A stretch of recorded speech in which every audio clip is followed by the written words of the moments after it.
There she goes. Out on her walk. Oh, sorry, I'm coming.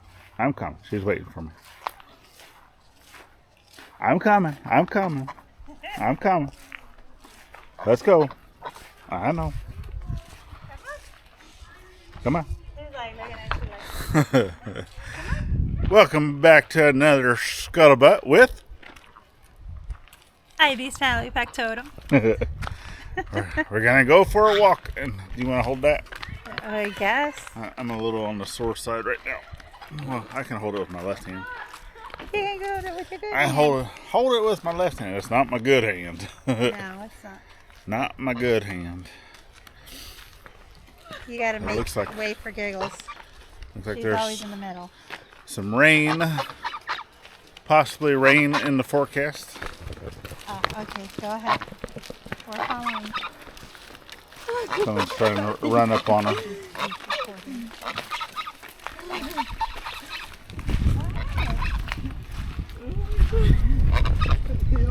Silly. Gonna be a little breezy today. Obviously, we still have weather coming through and such, right? And we've just been kind of taking it easy this week. Right now, like I'm obviously only holding the camera with my left hand.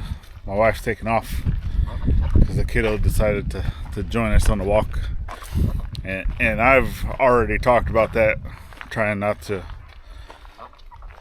show underage ones on video too often.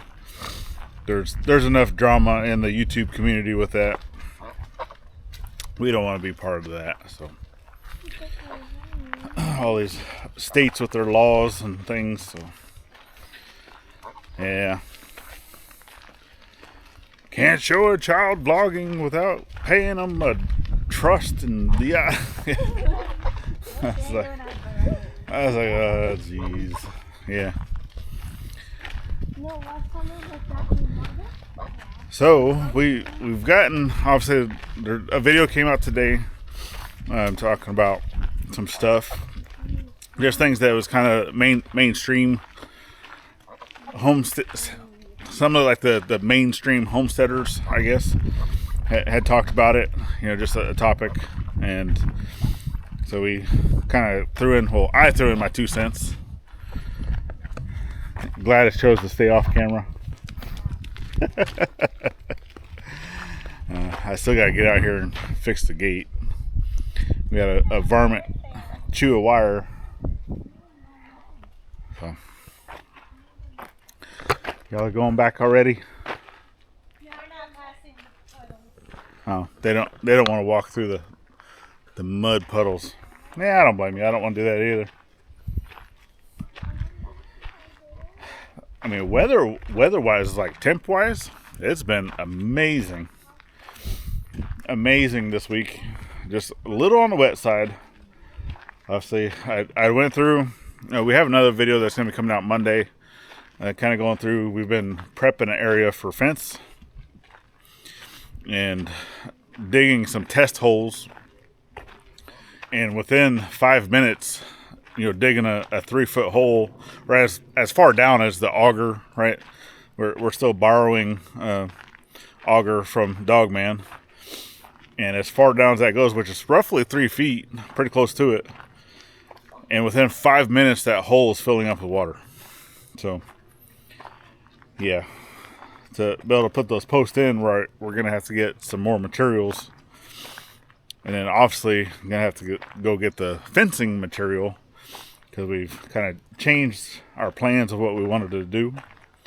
So you guys will get a chance to see that come Monday as that video comes out over on the main channel. So if you're new here, we would gladly ask that you give us that subscribe.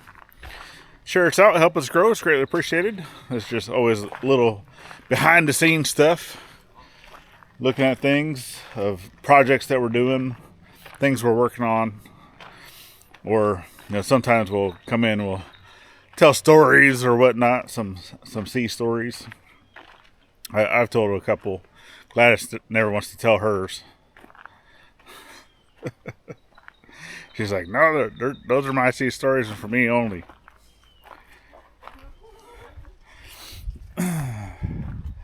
Yeah, today looks like, other than, like, look at that. Some yuckiness back that way. And, we do have a possibility of rain, so. But it's come through. Because you can even see, like we still have water, just seeping out of the hillside. So,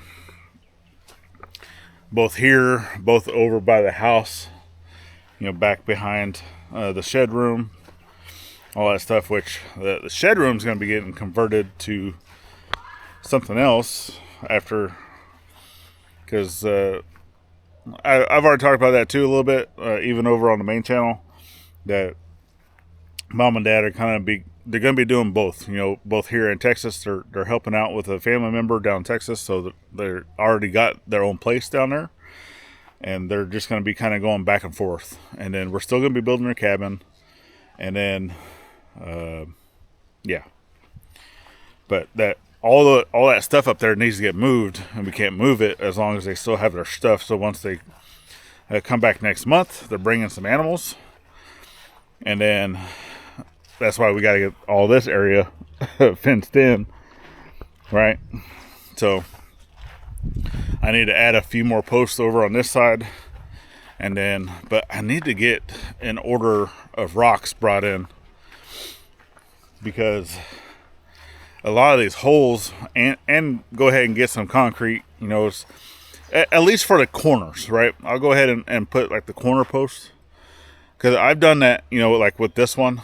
So this one's in concrete, and I know, even with concrete and cedar posts or any post that you put in concrete, right? Once all that stuff is dry, right? There's a chance that it's going to leave a gap in between your post and the concrete, and that water will go down there and sit there and rot out your post. Well, that's true. It's probably going to do it a little bit less with the cedar, especially because I'm not like cutting down a tree and then immediately putting it in the ground. Most of the cedar that I've been using on posts is all stuff that's been cut at least a year, right? So it's had a year to dry. So it really shouldn't be shrinking a whole lot. And right, I have posts over here. I have a couple back there. Some more up in the front, right? It's all stuff that has been cut last year, right? And it's been going down. I'll give you a little bit of a sneak peek to this. So this area, I don't know how big this, well, I know this length of fence here was like 130 something feet. The front area was 76 plus 24. Yeah, it was almost 100 feet, right? The back area. So, it's a good size area. It's going to be, a couple hundred, it's like 100 by 100, give or take. Then obviously following the creek. So, but yeah, this was like one of my holes. Well, as you can see, still full of water. So to be able to put a post in there, I want to get some rocks, right? Obviously I need to dig it out a little bigger, but get some rocks to put down the bottom of it, put my post in there, and then just go ahead and fill it in with concrete. So that way it still has that gap in the bottom, to allow for water and stuff like that to not just sit there. But yeah, we'll see how it goes. Anyway, I'm gonna go ahead and jump inside. Man, my whole like right shoulder, because it's an issue I've had since halfway through my military career. I'm pretty sure that I got nerve damage, like up in my shoulder neck area, caused from ammo can basically getting dropped on me. And some days, I just get that inflammation up in my trapezoidal muscle, and I'm trying to switch hands because I got a T as well. But it starts to get, stiff and just a soreness all radiating, basically from my neck. Almost like feels like right underneath my ear on my neck, then radiates all the way down my trap, all the way into my shoulder blade. And it just, doesn't feel good. So, as of right now, probably not going to be doing a whole lot today. It's getting into the weekend, so we'll just continue, trying to dry out from the weather and then getting into some of these other projects, getting stuff knocked out. All right. So we definitely thank you guys for following in on our journey, helping us grow. And stay busy, friends. Get out there, thank a veteran with every chance you get, not only on Veterans Day. And we will see you on the next one. Later, friends. I know, she's so loud.